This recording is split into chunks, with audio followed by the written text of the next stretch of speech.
Noodles রান্না করে খেতে যতটা না মজা তার থেকে দ্বিগুণ মজা এই নুডলসের পাকোড়াটি।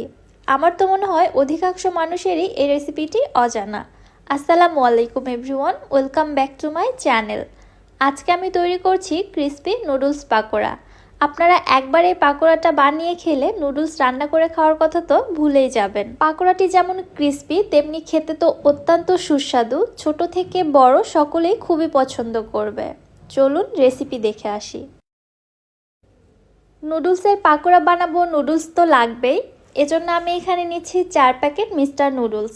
আপনারা যে কোনো নুডলস দিয়ে তৈরি করতে পারবেন। নুডলসের প্যাকেট থেকে ফার্স্টে নুডলস এবং নুডলসের মশলাগুলোকে আলাদা করে নিচ্ছি।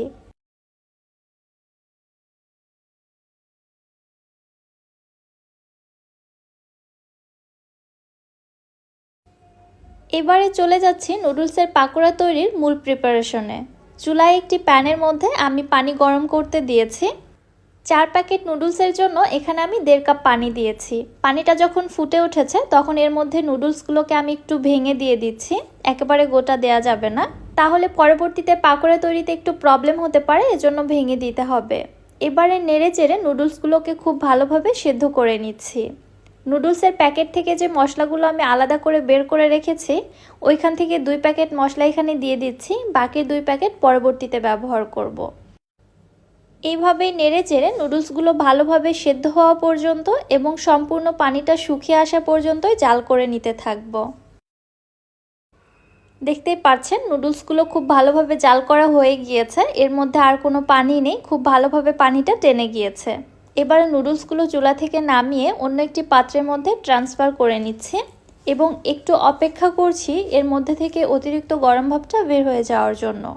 চাইলে পুরোপুরিভাবে ঠান্ডা করেও নেওয়া যেতে পারে। নুডলসগুলো আমি মোটামুটি ঠান্ডা করে নিয়েছি। যখন কুসুম গরম পর্যায়ে চলে আসছে তখন এর মধ্যে দিয়ে দিচ্ছি আমি 2টি ডিম। চাইলে এখানে আপনারা একটি ডিমও দিতে পারেন, তবে 2টি ডিম দিলে টেস্ট ভালো আসবে। এরপরে দিয়ে দিচ্ছি এখানে বড় সাইজের 2টি পেঁয়াজ কুচি, হাফ চা চামচ শুকনা মরিচের গুঁড়া, হাফ চা চামচ হলুদের গুঁড়া, হাফ চা চামচ দিয়ে দিচ্ছি ভাজা জিরার গুঁড়া, 3 থেকে 4টি দিয়ে দিচ্ছি কাঁচামরিচ কুচি,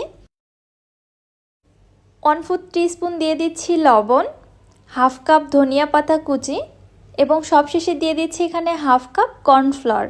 কর্নফ্লাওয়ারের পরিবর্তে আপনারা এখানে চালের গুঁড়াটাও ব্যবহার করতে পারেন, তবে চালের গুঁড়ার পরিবর্তে কর্নফ্লাওয়ারটা দিলে বেশি বেটার হবে, পাকোড়াগুলো অনেক বেশি ক্রিস্পি হবে। চালের গুঁড়া দিয়েও ক্রিস্পি হবে, তবে কর্নফ্লাওয়ার দিয়ে বেশি ক্রিস্পি হয়। এবার আমি আলতো হাতে নেড়ে চেড়ে সব কিছু খুব ভালোভাবে মিক্সড করে নিচ্ছি।